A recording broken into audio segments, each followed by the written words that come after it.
You're listening to an archive edition of Talk of Iowa from IPR News. I'm Charity Nebbe. Fresh out of college, Nicole Terrizzi took a crash course in teaching through Teach for America and then took on a very challenging second grade classroom in Kansas City.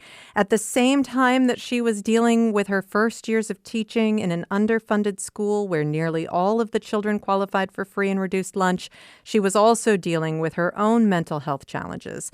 The anxiety and depression she had lived with since childhood blossomed into a life-threatening depressive episode. Iowa native Terrizzi has written about her experiences in the memoir Learning in Free Fall, a testimony of mental health, poverty, and race in American education. These days, she lives with her family in Washington State, but she's back in Iowa for a visit, and she is here with me today. Hello, Nicole. Charity. Thank you. Hi, Charity. Thanks so much for having me. Yeah, it's great to have you here. And I want to start with the experience with Teach for America. You had graduated from Simpson College. You had a degree in English and journalism, mass communications. Coming out of school, what drew you to Teach for America? Yeah, I had an experience towards the end of my junior year of college. I honestly, I didn't know what I wanted to do next. And the thought of going home and honestly addressing my parents, trying to figure out what those next steps looked like, looked not like a great time. And so I ended up very last minute, I went on a spring break work trip. I ended up going to southern Mississippi and helped clean up after Hurricane Katrina. And it honestly gave me purpose. It gave me vision for my future. It was the happiest. I was literally clearing land after Hurricane Katrina. I've fallen trees and that type of thing. And it was the happiest I'd been in such a long time. And I knew after that experience, whatever next steps needed to be in giving back in some way. And so in my senior year, I ended up applying to Teach for America, to the Peace Corps, a couple other fellowship programs. And I was down to potentially teaching English in Turkey, or I was going to teach what I thought was potentially going to be kindergarten in Kansas City. And Kansas City, I was like, it's only a couple hours away. How different can it be? Let's try this. So. All right. Well, and it was very different for you. And we'll get to that in just a moment. But and you make it clear throughout your book that you are not trying to set out to criticize Teach for America. It's an organization that is trying to address this tremendous need. And it's not their fault that the need is so enormous that it's hard to address that need. But I do want to talk about the preparation that you had for the classroom. Of course, people go to school, they study education. That is not what you did. What kind of prep did you have before being put in front of a class? Yeah, it was a 6-week boot camp of sorts. We were up at the early hours of the day. We're teaching summer school with support of a long-term veteran teacher in the classroom with us. And then in the afternoon, so that was usually in the mornings. And then in the afternoons, we were doing additional professional development and learning how to write lesson plans and classroom management and all the things that go into that. And so totally understand the criticisms at times of Teach for America being an alternative pathway to certification. But then on top of that, too, during the school year, we were getting additional professional development supports. And then I actually earned my master's degree in education at the same time. So days were full for sure. You mentioned already that you thought that you were going to be teaching kindergarten when you got to Kansas City. What assignment did you think you would have? So I initially was told I was going to be teaching kindergarten at a charter school. And I was like, wow, I lucked out. I signed up to teach in a really difficult school. Not that charter school wouldn't have been difficult, but typically charter schools have additional resources, and that one did. But about 2 weeks before we were slated to go into the classroom, I was told, hey, we actually need to shift you, and you're going to be teaching second grade over here at this school. And Teach for America, they're placing teachers in classrooms where there are difficult roles to fill. And so I was placed in a more difficult role to fill. And let's talk about the school, George Washington Carver Elementary School in Kansas City. It physically was a difficult space to teach in. It was one of the schools that was built in the 1970s with the open plan idea, and it didn't have any windows. Tell me about your classroom. Yes, and just one quick clarification, Charity. I changed names of the school students to protect identity, so that's not an actual school in Kansas City. So just wanted to make that clear. Yeah, but thanks. That said, the school that I did teach in, it did lack windows. It was a bunch of partitions, largely. Like I didn't have a classroom door. There were like partitions that didn't go all the way to the floor or the ceiling, and so it was built at that time where they thought that like that could really innovate on collaboration, and you're hearing all this learning taking place, but it actually made things really difficult as far as we're hearing everything that's happening in other classrooms. But if like we're, say, taking a test, it incentivized us to keep our kids quiet is what it came down to. I can imagine, and that's an incredible challenge for anybody who's ever spent any time with a room full of elementary school students. I actually, my fifth grade classroom was one of those experimental classrooms, and I'm not sure that the teachers particularly enjoyed that either. So there was also this culture shock, and we'll talk more about your childhood in a moment, but tell me a little bit about the neighborhood you were in Kansas City and really paint a picture of the challenges your students were dealing with. Yeah, so I will talk about my childhood as far as like I grew up on low income as far as like I got free lunch in school, but it was a completely different level in the neighborhood that I was teaching in Kansas City as far as the poverty, the violence, the lack of access. When I drove into school, I only lived a few miles away, but there's a racial dividing line called Troost in Kansas City, and so when you cross Troost, things tended to look a little bit different. During the time that I taught, I want to say 1 in 4 homes in the community that I was teaching in was abandoned, and yeah. There was a lot of poverty, a lot of systemic issues within the community that I was teaching in. And violence in the neighborhood as well. Definitively so. I tell this story, and my daughter just found this piece and was like, "What is that?" I found a actual spent bullet on my classroom on our playground. So I was walking across the playground. I saw this like copper goldish looking thing, and I was like, I think I know what that is. And I picked it up and put it in my pocket at the time. I was like, I'm going to look at that later because there were kids all around. And it was not a casing. It was an actually spent bullet from my classroom playground. And I've kept that because it grounds me for sure. Your students, as I mentioned earlier, they basically all qualified for free and reduced lunch. So we know that this was a lower socioeconomic neighborhood. All of your students were Black?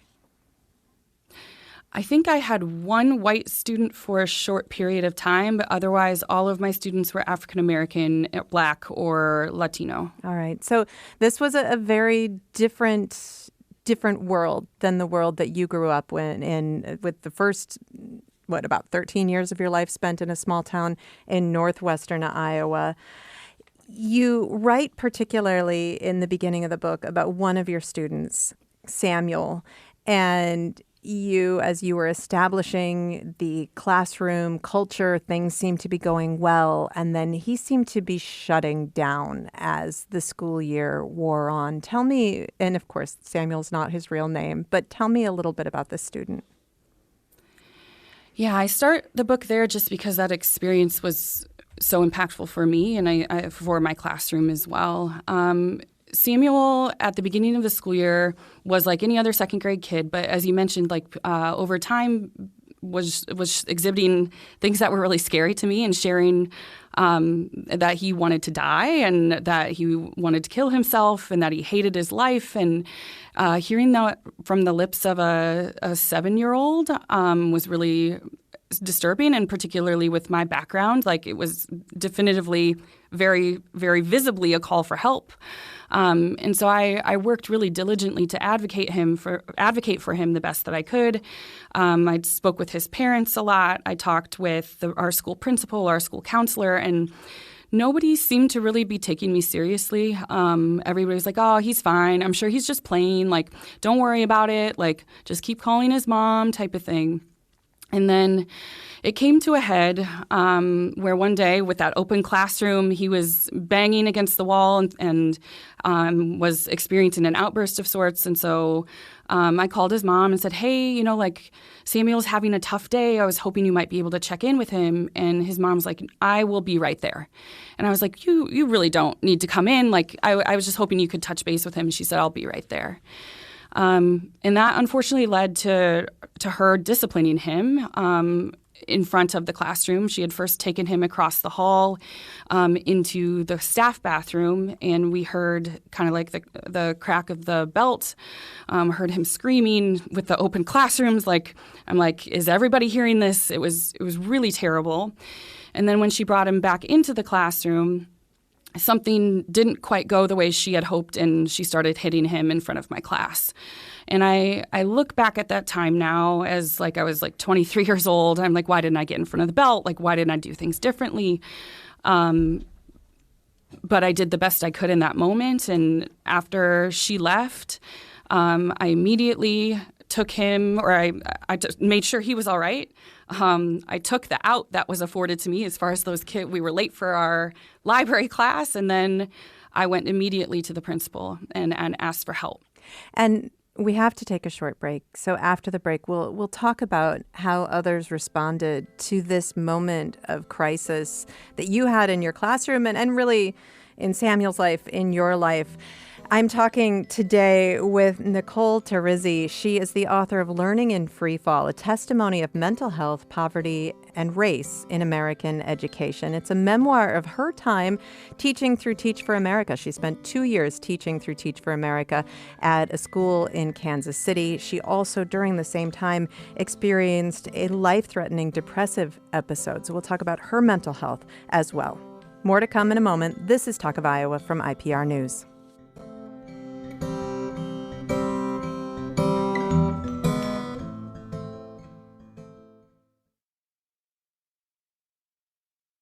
This is an archive edition of Talk of Iowa from IPR News. I'm Charity Nebbe. This hour, I'm talking with Nicole Terrizzi. She is an Iowa native who has written about her experiences teaching through Teach for America in Kansas City. Her memoir is called Learning in Freefall, a testimony of mental health, poverty, and race in American education. And the events that she writes about in the book took place over a decade ago. These days, she lives with her family in Washington State, but she's back in Iowa for a visit. And Nicole, just before the break, we were talking about really, in the first weeks of your experience as a teacher. You were 23 years old, you were in front of a classroom for the first time, and you had a student who was withdrawing, and he was saying really frightening things about wanting to hurt himself or end his own life, and also acting out. And you called his mother. She came to the school, and she took him into a bathroom, and she beat him with her belt in the bathroom, and then returned to the classroom with him. You could hear everything that had happened. And then she hit him in front of you and in front of the entire class as well. So you took the kids to their art class. You wanted to get help for this child that you call Samuel. You also turned to what is supposed to be the support system at your school, your principal and your guidance counselor. What kind of support did you get? Not a lot, unfortunately. I mentioned at the beginning they were very dismissive. Once I brought forward the actual physical abuse taking place both across the hall and then within my classroom, things got a little more serious as far as my principal said, I'll handle this. I'll keep you posted. Don't worry about it. I'll take care of this. And so I took her at her word and let her handle it. And at the end of the school day, that day that the event occurred, I touched base with her and she said, I did my investigation and I've determined that his mom is not abusive. So everything's good. And I said, she gave him a bloody nose. I don't quite understand what you mean. And she's like, it's handled. They won't happen again. You don't have to worry about it anymore. And it didn't sit well with me. And I, being a brand new teacher, also knew the things that I was supposed to do as a mandatory reporter. And so that night I went home and I called the Child Protective Services and made the report. And I cried to the reporter saying, or the person taking the report down and said, she's like, this is anonymous. And I'm like, there's no way that this mom's going to know it was me. Yeah. And she did ultimately know it was me. And so there were repercussions for that as well. Including showdown at the school. I mean, she came to yell at you in your classroom. She did, and then I got in trouble for that as well, as far as because it was open, people heard yelling, and so my principal came into the classroom, and she's like, "What is happening?" And I said, "I made the report," and she said, "I'm really disappointed in you," and walked out. And so I ended up taking a little bit of a break. I called in sick the next few days to figure out if I could go back. Having the background with anxiety and depression, I wasn't so sure that I could. But ultimately I did. I felt like my students were depending on me, and I ended up continuing to teach at that school for 2 years until it closed. Teach for America is also supposed to provide these novice teachers with support while they're facing challenges like this. I mean, these young teachers are in some of the toughest classrooms in America. Did you get support from Teach for America? When I told my program director what had happened, she was very supportive in that, like, I'm so sorry that happened. That sounds really difficult. And I said, well, like, what do I do? Like, I think I'm a mandatory reporter, right? Like, I need to call this in. And she's like, I can't tell you what to do. Like, you need to make that decision if that's what you want to do. And like, I felt in my gut, even though like I had anticipated there would be repercussions for it, and there were, that was what I needed to do, that I wouldn't be able to live with myself if I didn't. Let's talk about you now. And you go through the book, you go back and forth between what you were experiencing in Kansas City and then reflections on your life and what you had experienced coming to this point. And it's really instructive to bring us to what led to an extreme crisis for you. You mentioned your anxiety and depression as a kid. And like I said, you grew up for the first 13 years or so in a small town in northwestern Iowa. When did you start experiencing what came to be diagnosed as anxiety? Honestly, as far back as I can remember, I was always kind of worried about things, and I'll acknowledge, and I talk about it in the book too, that I grew up in an alcoholic household, and so there wasn't always a lot of consistency. My dad is 25 plus years clean and sober, like really proud of him for that, but those first years were really tough. Not having like that sense of consistency and not knowing what was going to be happening. And so it led to a lot of anxiety. And so I wouldn't want to go to school because I thought that I would come home after school and my house would be burned down. I didn't want to like go to the grocery store because I thought we were all going to get into a car accident and die. And so like these are like things as a third grader that like I was coping with, and I would be really tearful and fearful, and it was really difficult for my family to cope with those things too. And so ultimately my mom took me to our general practitioner doctor, and he's like, I think you need to take her to therapy. And so those first 2 years, I was going to a therapist.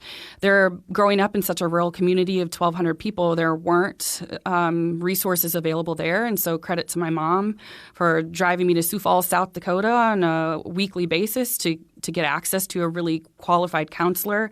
I still have very fond memories of that counselor, and I worked with him for 2 years before ultimately he transitioned back into a school counselor position. It felt a bit like I was back at square one, but we ended up at that fifth grade point then that I ended up going to a psychiatrist, and we started on medications just because this was seen as like, okay, this hasn't gone away, it's gotten better, but what are ways that we can continue to manage this? It's Really remarkable, and you just gave your mom a lot of credit there, but it is remarkable that you were diagnosed and treated so young. So many kids struggle with these problems, and especially when you were struggling with them, so many kids were struggling with these issues without diagnosis or support, and without a parent maybe who had the ability to drive them over an hour away. Yeah, I really do credit my mom. She advocated for me in the ways, because I also feel like at that point in time, too, that many would have shrugged it off and said, like, she's fine, she's a kid, she'll figure it out type thing. And so getting the therapy that I needed and those supports that I needed, and then to go on and get medication that supported me off and on throughout largely the entirety of my life, and that I continue to lean on when necessary. I now, because I had those experiences so young, I now have like the tools and resources to recognize when I'm having those experiences, when they become something I'm maybe not able to manage on my own with exercise, diet, all the things that go into mental health and personal health. And so, yeah, I'm able to I have those things in place today because I had those experiences so young.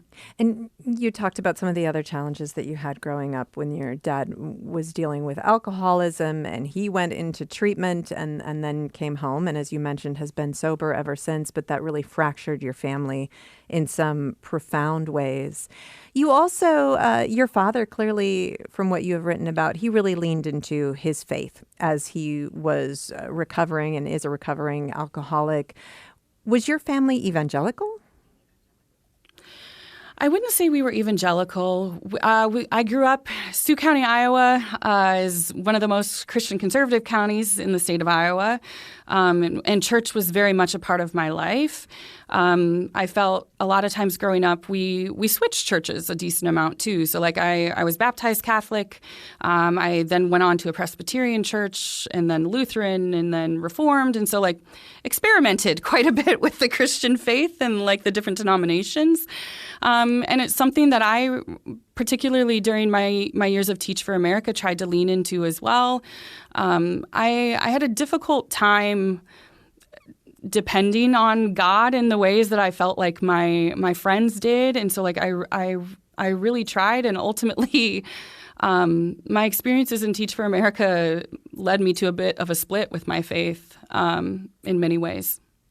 I brought that up because that also plays into some of your challenges with mental health and people feeling that if you would engage in your faith more deeply, then maybe these problems wouldn't be such problems. Was that a frustration for you over time?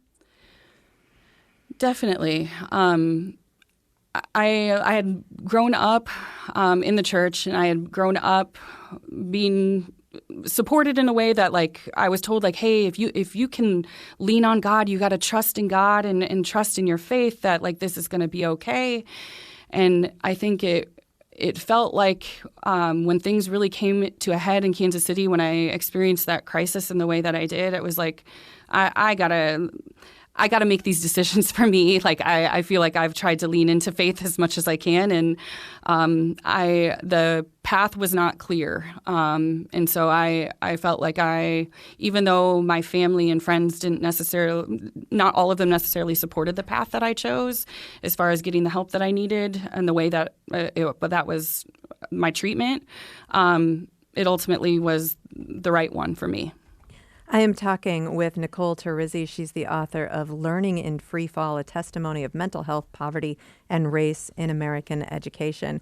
And I want to move back to that classroom in Kansas City. So as the year went on, again, this is a second grade classroom in a very challenging neighborhood, a very challenging school.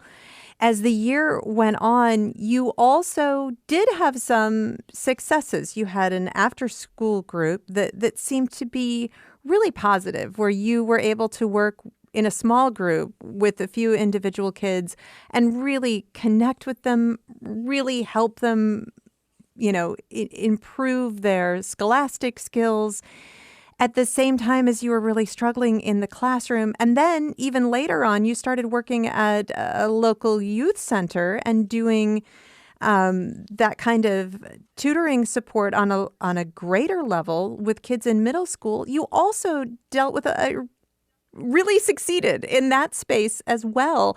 Was it confusing to struggle so much in the classroom, but still have these successes working with kids? I always knew that I loved working with kids. I babysat a ton. I'm still in contact with many of those kids that I babysat. And so I enjoyed that. And so I saw it differently. It's just a different beast managing 32 kids in a classroom versus sitting in a small group or one-on-one and building the relationships in that way. I always excelled with the latter of that. And I would say I had varied success in the classroom. I definitely wasn't the freedom writers lady in the classroom. I did have some successes. But I did referring to thrive. One of those very inspirational movies that makes you think you can yes, go in and I don't save think a bunch there's of going to be an kids, right? inspirational movie. Okay. Yep. That's not me, unfortunately. That's not the movie that would be made. But I did thrive in building relationships with people, and it's something I continue to do today. And I built relationships with my students, which helped when it was the 32 kids in the classroom. But I really enjoyed the after-school time, which is why I spent that time doing that. And ultimately, like you said, in those after-school times, we saw some really great academic successes too in teaching a little one in my second grade class. Her growth in reading went from very, very low level to all of a sudden she was taking books home. And so there were some really exciting things that happened in those after-school moments.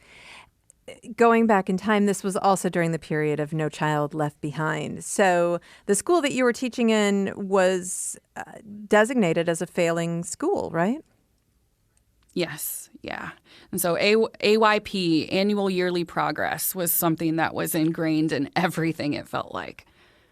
And because maybe some people have forgotten how No Child Left Behind worked or maybe never knew, as a failing school, there were repercussions, there were threats. Was there also additional support?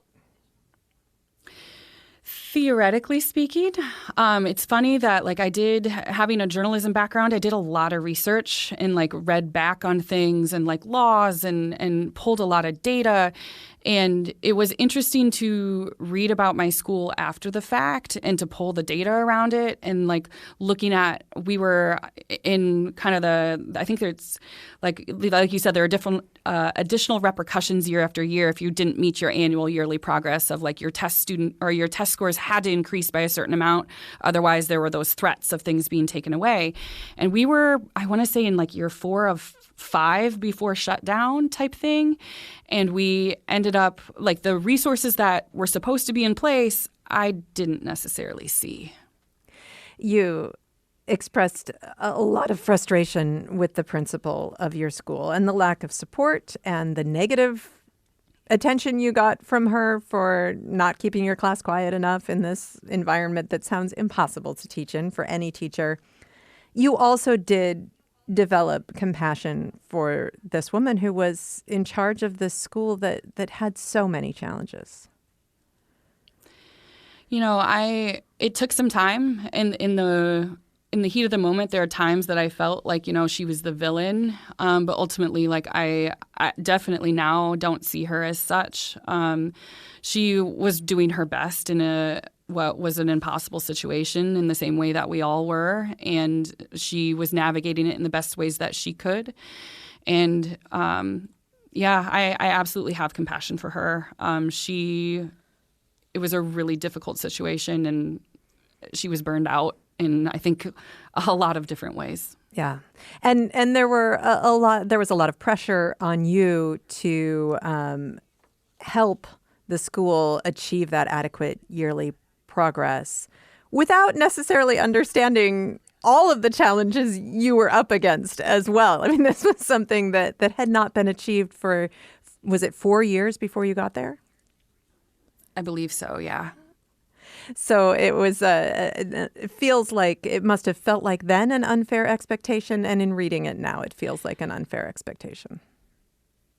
Yeah, it was really difficult. I think that there was, particularly my Teach for America year, we were the first 50 teachers from Teach for America to come into the school district. And I think that there were a lot of emotions around that, both excitement and like gratitude and also like wishing we weren't there. Yeah. And so, it was a difficult situation to navigate on multiple levels. We're going to take another short break, and then we will talk more about what you experienced and learned during your time in Kansas City. I'm talking with Nicole Terrizzi. She is the author of Learning in Free Fall, a testimony of mental health, poverty, and race in American education. This is Talk of Iowa from IPR News.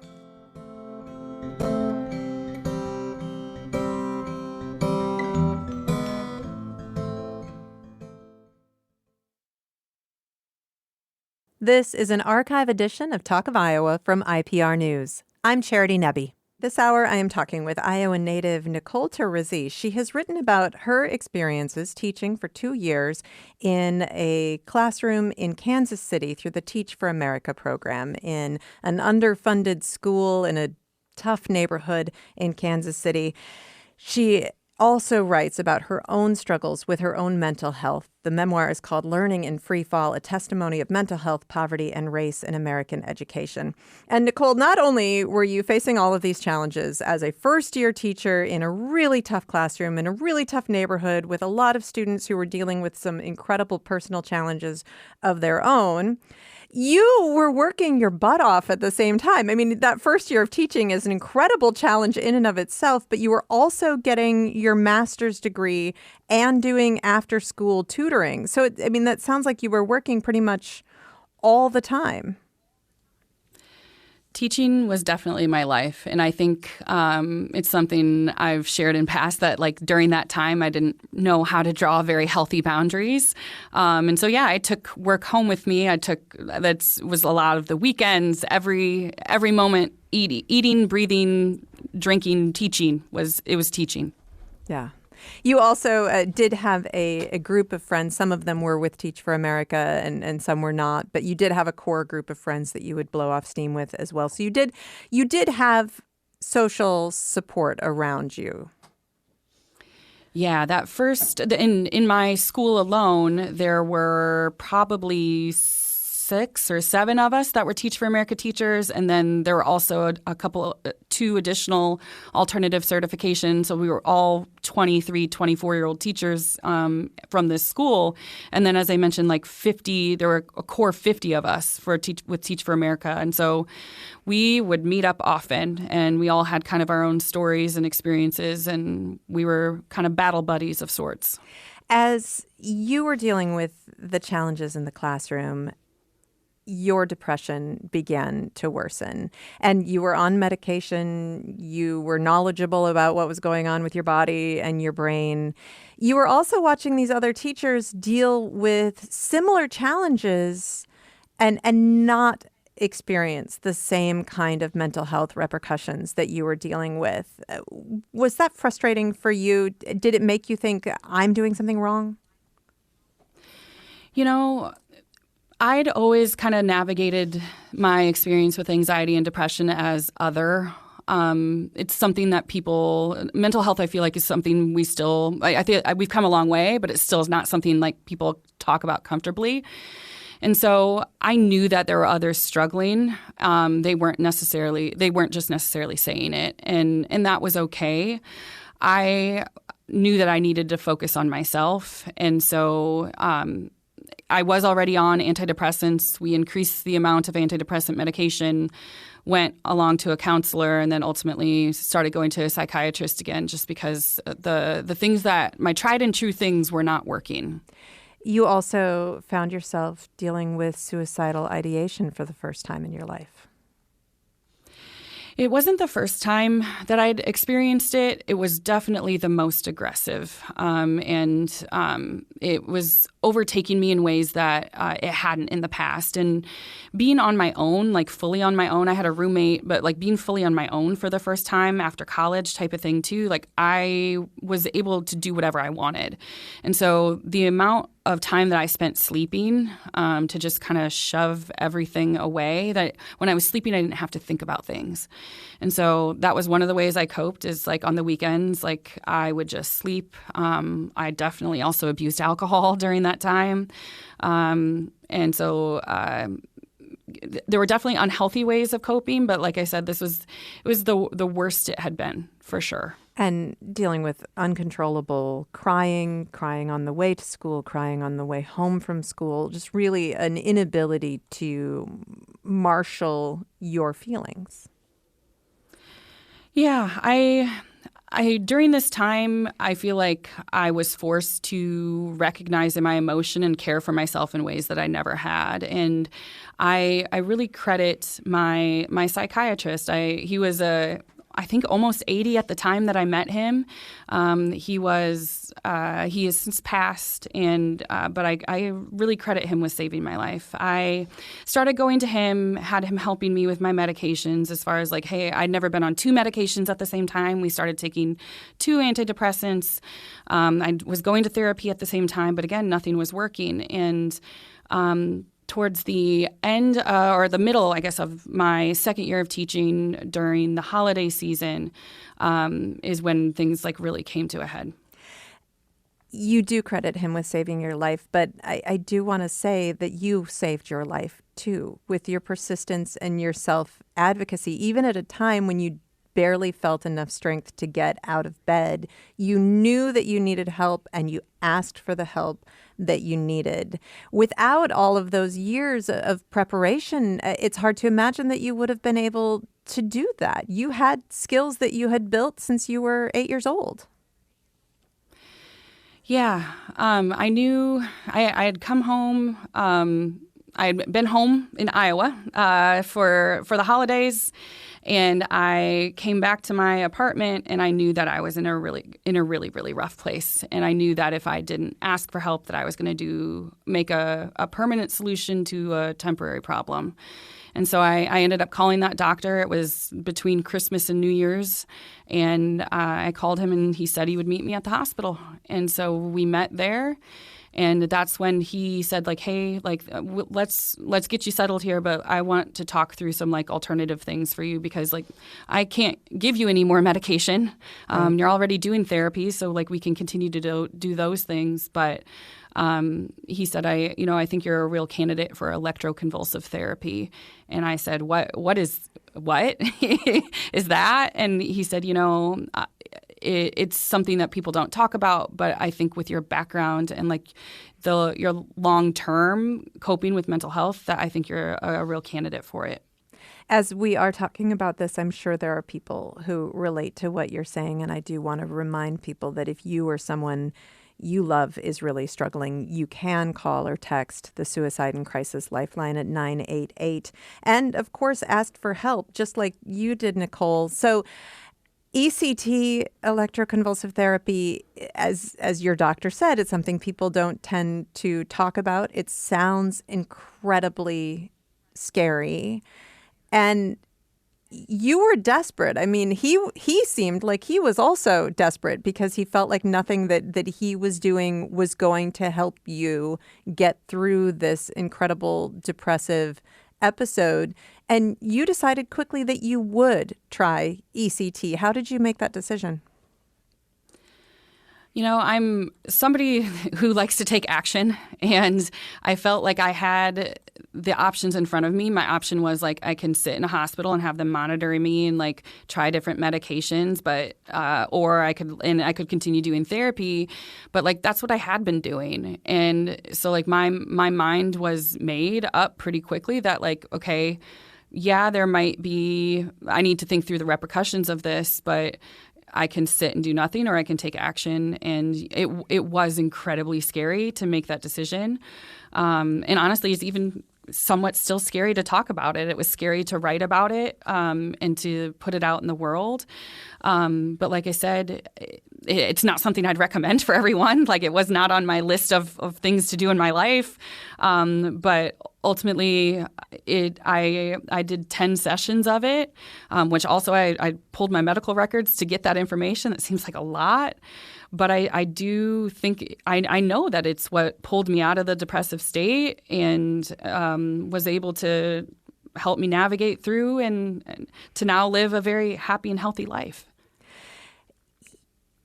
In deciding to write about both the teaching, all of the experiences that you had in education, and your personal mental health struggles, you have said that you decided almost as soon as you had survived those 2 years that you knew you would one day write about it. But why does this feel like such an essential story for you to tell? I feel like all too often we don't share about our mental health journey, and like the data, the statistics tell us like I feel like everybody listening probably at least or knows somebody, if not has experienced anxiety or depression themselves. And it's something that it's stigmatized. And I feel like even in my own family, when I first started kind of sharing these things, like I made people uncomfortable. And I think that in that discomfort, it allows people to have conversations. And I wanted to tell the story because like my mindset was, if it helps one person, I did exactly what I intended to do. You not only tell this story in a very vulnerable and open way, you also write about the reactions that people you love had to what you were doing, including some reactions that were not supportive and really not at all helpful during that time. I can imagine that must have been a difficult decision to share that part of the story. Why is that important?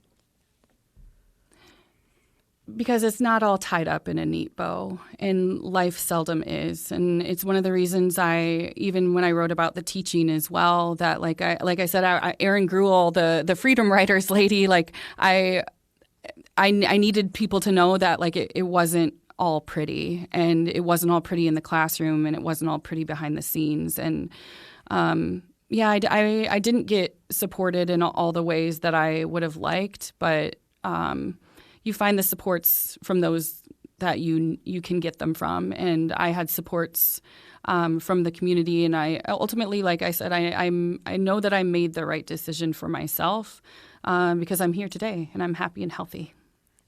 There's also a love story in your book. There's a lot that we haven't talked about today. And while there's a happy ending, ultimately, there's also a difficult ending to your 2 years with Teach for America. The school that you worked at for those 2 years ended up being closed. What happened?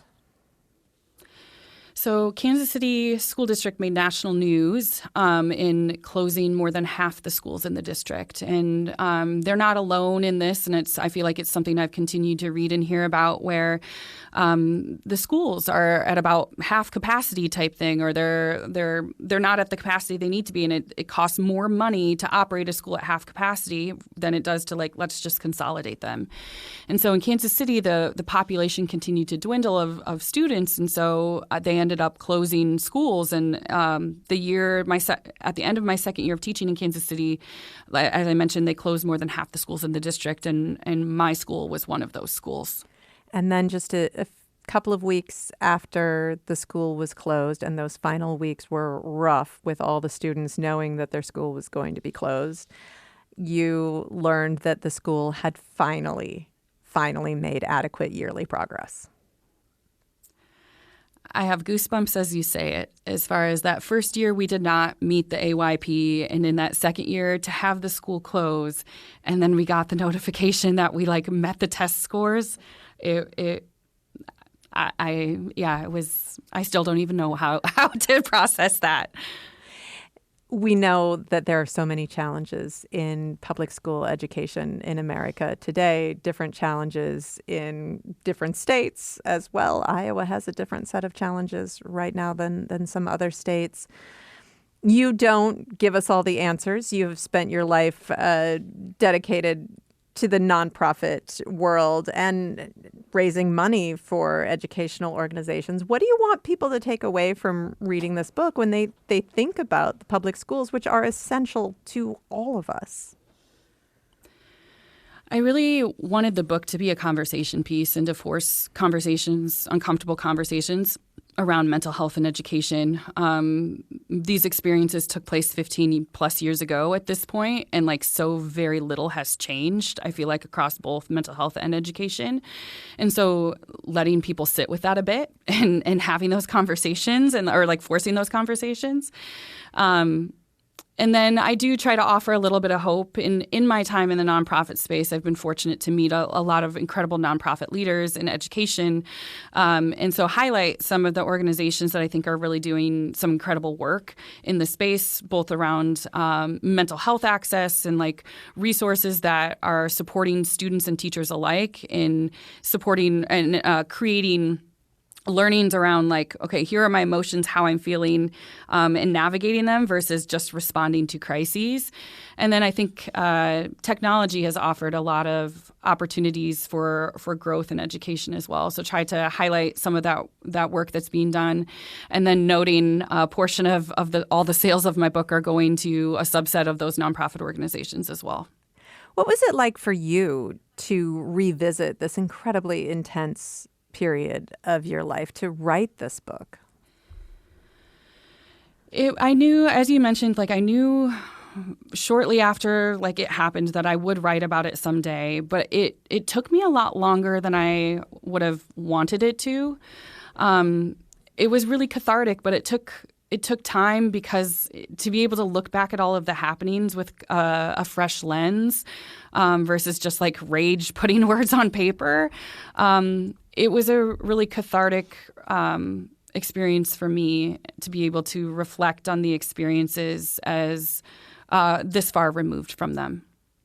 You credit those electroconvulsive therapy treatments and your psychiatrist with saving your life. This is over 15 years ago. And he warned you that you would be vulnerable. Especially, he particularly said, when you have kids, you'll be vulnerable to postpartum depression. How has your mental health been over the last 15 years? I've been really fortunate. I feel like I have had the tools and resources again to navigate those things. I've often been able to navigate when I feel things bubbling up. Like I ensure that I'm crossing all the T's and dotting the I's as far as nutrition, making sure that I'm getting exercise, that I am going to therapy. I've gone to lots of therapy sessions since then. And then I have also taken medication off and on since then as well. But I was very acutely aware after the time of I am fortunate to have two wonderful kids. I was very aware of like how I was feeling during those times and when I needed to asking for help. And so, yeah, I've been pretty fortunate. I haven't had anything close to the experience of what I experienced in Kansas City ever arise to date. Nicole, thank you so much for your book, and thank you for talking with me today. Thank you so much, Charity. It's been a pleasure. Nicole Terrizzi is the author of Learning in Freefall, a testimony of mental health, poverty, and race in American education. Talk of Iowa was a production of IPR News. Today's show was produced by Danny Gear with technical support from Nev Kelly and Tony Sarabia. I'm Charity Nebbe. This is Talk of Iowa.